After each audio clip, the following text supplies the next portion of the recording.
और अगली खबर देहरादून से, जहां वन्य जीवों के लिए सरकार सख्त नजर आ रही है। देखिए, वन्य जीवों के मामले में धामी सरकार की ओर से सख्ती देखने को मिल रही है। सीएम धामी ने अधिकारियों को निर्देश भी दे दिए हैं। संवेदनशील क्षेत्र में निगरानी बढ़ाने के निर्देश दिए गए। लापरवाही नहीं बर्दाश्त की जाएगी, बरती नहीं जाएगी, सख्त कार्रवाई होगी। ये निर्देश दिए गए हैं सभी अधिकारियों को। संवेदनशील क्षेत्रों में निगरानी बढ़ाने के इस बीच निर्देश दिए गए। तो देखिए, वन्य जीवों के लिए जिस तरह से संरक्षण को लेकर सरकार अग्रसर है और इसके साथ ही अब सख्त भी नजर आ रही है। और इसी खबर पर हम ज्यादा जानकारी लेंगे। सहयोगी सोनू सिंह हमारे साथ फोन लाइन पर जुड़े हुए हैं। सोनू, जिस तरह से अगर देखा जाए तो वन्य जीवों के मामलों में भी धामी सरकार सख्ती बरतती नजर आ रही है, अधिकारियों को निर्देश दे दिए गए हैं। सोनू, देखिए गुंजन, कई ऐसे इलाके हैं खास तौर पर उत्तराखंड के जो पर्वतीय क्षेत्र हैं। अगर आप पौड़ी जिले की ही बात करें तो पौड़ी जिले के कई ऐसे क्षेत्र हैं, पोखड़ा ब्लॉक है और इसके आसपास के जो एरिया है, जहां पर बीते कुछ दिनों से भालुओं के हमले की, वन्य जीवों के ग्रामीण क्षेत्रों में पहुंचना, हमले करना और लोगों में दहशत और खौफ का माहौल पैदा होना, सरकार ने इसको गंभीरता से लिया।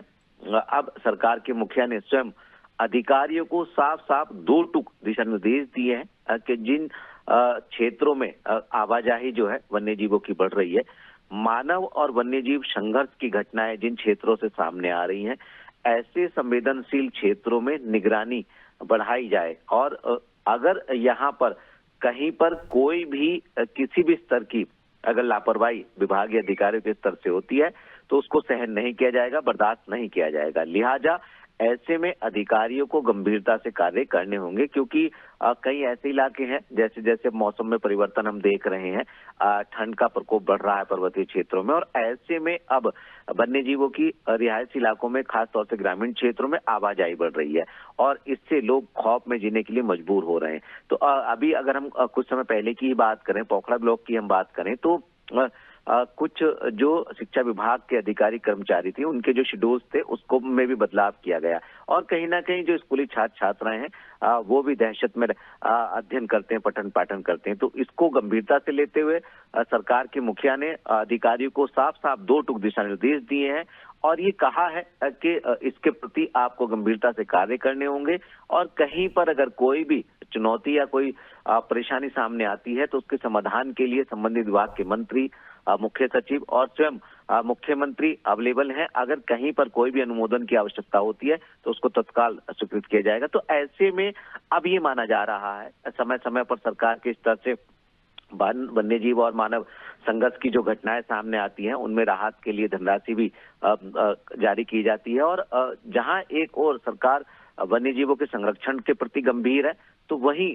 जो वन्य जीवों के तस्करी से जुड़े लोग हैं उन पर भी नकेल कसने के साथ साथ जन जागरूकता के दायरे को भी बढ़ा रही है और खास तौर पर जहां पर मानव और वन्य जीव के संघर्ष की घटनाएं आ रही हैं, ऐसे क्षेत्रों में, संवेदनशील क्षेत्रों में गंभीरता से कार्य करने के लिए अधिकारियों को दिशा निर्देश दिए गए।